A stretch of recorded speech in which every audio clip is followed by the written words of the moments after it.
when I think about, like, the topic and just hearing what I've heard, I think about the fact that this isn't just something that just happened. This is something that's been building up for generations, in a sense, right? So we've come from households where it's like, what happens in this house stays in this house type of mentality. And then, I mean, even back to slavery, just thinking about, these actions and a lot of behaviors are things that are unsaid, and some of the behavior that has trickled down. I believe trauma trickles down. So when I look at these situations where these people are in, the spotlight, we have to, give people grace. I'm big on grace. And a lot of people, we touch base on therapy and, self. It's unfortunate that sometimes this could be a generalization that, I could partner with, that, yeah, sometimes, actions don't speak louder than words, to Black people. um you know it's just unfortunate to hear. And I think, I don't know, maybe if I can speak for everybody else, but I sort of quiet on this because it's a touchy situation. We're talking about people's lives and things that have happened that are now coming out, and you just don't want to say the wrong thing because they're holding people accountable nowadays. So Sweeney, when you were giving receipts, I'm like, okay. I like the way you did that. So All right. We'll go ahead and go to Marcus. What are your thoughts about it, sir? Action don't speak louder than words to Black people. Um, I think Sweeney on point. I think Charleston is right in regards to that, minus the turf toe and all the extra crazy shit he was saying, and the dry snitch he was doing, because that was a whole lot he was doing. I mean, talk about he's selling dope in Atlanta. He beating his wife. Like, how you know these things, bro? How you know it's not just speculation? To put that out on that man's name to 5 million people, how many people gonna see that? It's wild to me. People got to be more responsible with their words. But that's his point. I can say whatever I want, and it won't matter, because as long as as long as y'all can't arrest me for words, I'm gonna just keep yelling and saying whatever outlandish thing. He kind of like a black Howard Stern, a shock jock, when it comes to like the way he moves. But he be having some intelligent points in there. And if his whole, like, if this is all like a comedy act and he's just doing like some elite level of comedy that not everybody can get, I would understand that too. But if you look at Obama, he sold hope. He didn't have tangible plans for us. We didn't really get much out of that deal, right? Not much that we actually wanted, right? So there were some things, but the things that we actually wanted did not come from that deal. But selling hope was a profitable business. It's the same thing with our places of worship, with get rich quick schemes. It's selling hope, and you don't need to see the tangible action behind things for you to really value it. As long as somebody could talk a good game, they in there. I mean, I think it's accurate. It is accurate, but I don't think it's just relegated to Black people. I think across the board, people can be talked in and out of anything. We have a hypersensitivity to it, though. I will say that. Okay. Andrea, actions don't speak louder than words to Black people.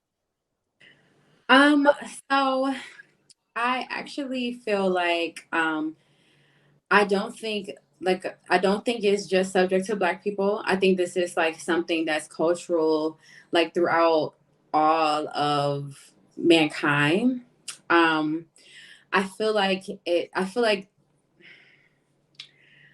just pertaining to some of the examples that have been named by Sweeney and by Charleston White, I feel like abuse of women has been going on for centuries.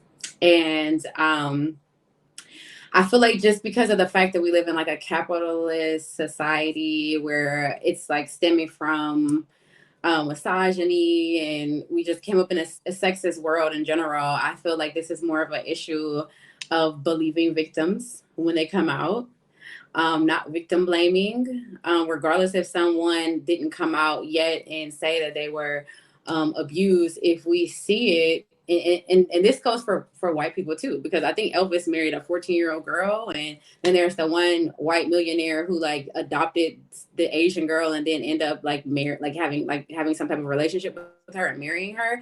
So I think it's just a bigger issue when it comes to believing victims in the abuse of women that are underage. So That that's had just my thought. nothing to do with the damn topic, but go ahead. It's whatever. It's It did always name women victims for being women. He women. He's talked about R. Kelly. He talked about Jay-Z. We've been talking about what Tiana Taylor and Jenny Mai and stuff like that. Like who we don't know what happens behind closed doors. So I think for Tiana us, Taylor and Victor Mai, Tiana Taylor and Jeannie Mai were the actual abusers. And KeKe Palmer. KeKe Palmer literally said herself on audio when her disgusting, vile ass mama was going off on his man and calling Usher gay on audio. She also said, I admit to putting my hands on you and you responding the way you do. She didn't even say that he did something. She said that she did something. I believe that, well, first of all, you can't blame what her mom said on her. She didn't actually, No, She this raised was her him. words. No, this She was raised him. And KeKe she Palmer's said words. she put her hands on him. What do you got to say about that? I feel like it is, right? excuse me, I'm going to answer your question. I feel like it's very possible to be emotionally abused and responding in physical abuse. I'm not saying that either party is right. What if a man is but emotionally abused and he got physical? Now it was a problem, right?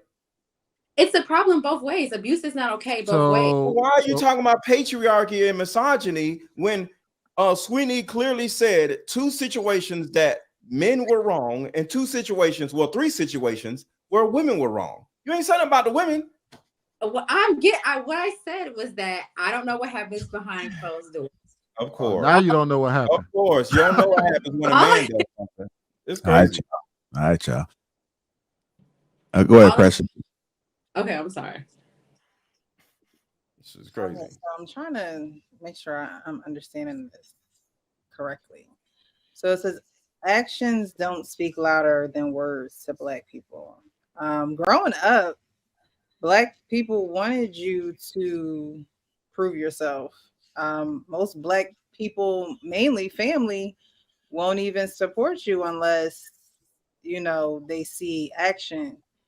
So I'm not understanding that too much because in today's society, whatever actions you put on social media is what people are believing. So they are speaking louder than what people really have to say. You see more Sexy Red, Carly Red, whatever they call Sukiyana, little kids singing lyrics to these, I don't even know if you can call them artists. Their actions are speaking louder than most of the people that are talking against it. So I think actions do speak louder than words. I think that we need more people to speak up against certain things. Now that seems like where Charleston comes into play here because he's not afraid to say certain things to combat these actions or come at these actions. So I think for him, his words are going to definitely speak louder than the actions because he like Marcus said, he has that shock factor. And you have to have, it seems like in today's society, you have to have some type of shock factor.